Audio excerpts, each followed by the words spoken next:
बहुत स्वागत।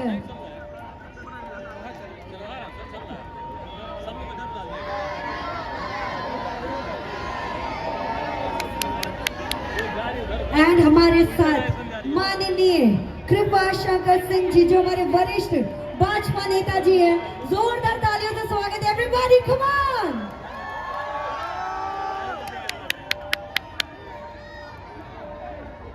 सो आइए, अब वो बारी आ गई है क्योंकि आई एम श्योर आज सभी के कान तरस रहे उनको सुनने के लिए, सुनना चाहेंगे।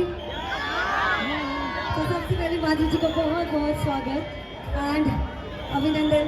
यहाँ हर कोई बहुत दीवाना है और इतनी देर से आपका इंतजार कर रहे थे। इंतजार का फल बहुत मीठा होता है, यस और नो?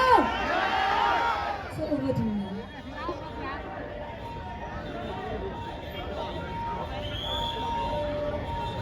नमस्कार।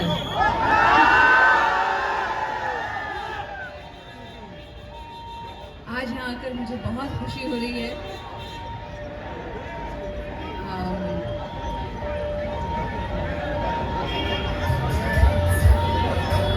यहाँ बनारस के इस पावन स्थान पर आकर आप सबसे मिलकर बहुत बहुत खुशी हो रही है मुझे।